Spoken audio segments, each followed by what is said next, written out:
എല്ലാവർക്കും നഫീസ് കിച്ചണിലേക്ക് സ്വാഗതം. ഞാനിന്നിവിടെ റെഡിയാക്കുന്നത് മിക്സഡ് ഫ്രൈഡ് റൈസാണ്.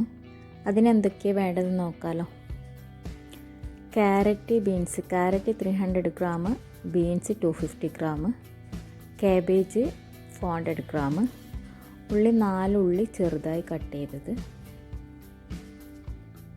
പച്ചമുളക് 8 ക്രഷ് ചെയ്ത് വെച്ചത്,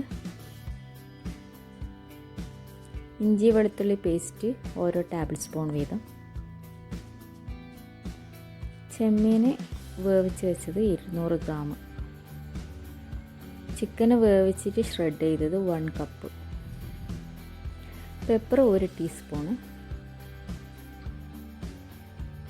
ഉപ്പ് ആവശ്യത്തിന്, 2 മുട്ട വറുത്ത് വെക്കണം, പിന്നെ സോയാ സോസ്. ഒരു പാന് അടുപ്പിൽ വെച്ചിട്ട് അതിലേക്ക് ഓയിൽ ഒഴിച്ചിട്ട് കാബേജ്, ക്യാരറ്റ്, ബീൻസ് ഇതൊക്കെ വഴറ്റി വെക്കാൻ, ജസ്റ്റ് ഒന്ന് വഴറ്റിയിട്ട് മാറ്റി വെക്കാം. ഒരു പാത്രം അടുപ്പിൽ വെച്ചിട്ട് അതിലേക്ക് ഓയിൽ ഒഴിച്ചിട്ട് നമ്മൾ ഉള്ളിയൊക്കെ വാട്ടി കൊടുക്കാം. നന്നായിട്ട് വഴറ്റിയെടുത്തിട്ട് അതിലേക്ക് പച്ചമുളക് ചതച്ചത്,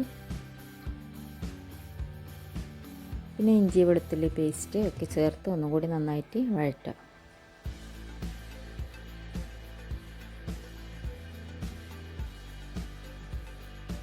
അതിലേക്ക് വേവിച്ച് നമ്മൾ വഴറ്റി മാറ്റി വെച്ചിരിക്കുന്ന വെജിറ്റബിൾസ് ചേർത്ത് കൊടുക്കാം. എന്നിട്ട് നന്നായിട്ടൊന്ന് മിക്സ് ചെയ്ത് കൊടുക്കാം. ഉപ്പ് നോക്കിയിട്ട് ആവശ്യത്തിന് ചേർത്ത് കൊടുക്കുക. ശേഷം പെപ്പറും കൂടി ചേർത്ത് കൊടുക്കുക. എന്നിട്ട് ചെറിയ തീയിൽ മൂടിയിട്ടൊന്ന് വേവിച്ചെടുക്കുക. ഇത് നിങ്ങളെ സാധാ ചൈനീസ് ഫ്രൈഡ് റൈസ് ഒന്നുമല്ല, ഇത് എൻ്റേതായിട്ടുള്ളൊരു റെസിപ്പിയാണ്. അതിലേക്ക് ചിക്കൻ ചേർത്ത് കൊടുക്കുക, പിന്നെ പ്രോണും ചേർത്ത് കൊടുക്കുക. ചിക്കനും പ്രോണൊക്കെ നമ്മൾ ജസ്റ്റ് ഒരു ഉപ്പ് മാത്രം ഇട്ടിട്ട് വേവിച്ചിട്ട് വെച്ചതാണ്. പിന്നെ സോയ സോസും കൂടി ചേർത്ത് കൊടുക്കുക. പിന്നെ മുട്ട ഉപ്പും പെപ്പറും കൂടി ചേർത്തിട്ട് വറുത്ത് വെച്ചിട്ട് അതും കൂടി ചേർത്ത് കൊടുക്കുക. പിന്നെ റൈസ് ഉണ്ടാക്കുന്നത് ഓയിലും ഗീയും ആഡ് ചെയ്തിട്ട് അതിലേക്ക് ഉള്ളി ചേർത്ത് കൊടുക്കുക. ഞാനിവിടെ 1.5 കിലോ റൈസാണ് ഉണ്ടാക്കിയത്. 1.5 കിലോ അരിൻ്റെ ചോറാണ് ഉണ്ടാക്കിയത്. അത് ഇതേപോലെ നന്നായിട്ട് വറുത്തെടുത്ത് ആവശ്യത്തിന് വെള്ളം ഒഴിച്ചിട്ട്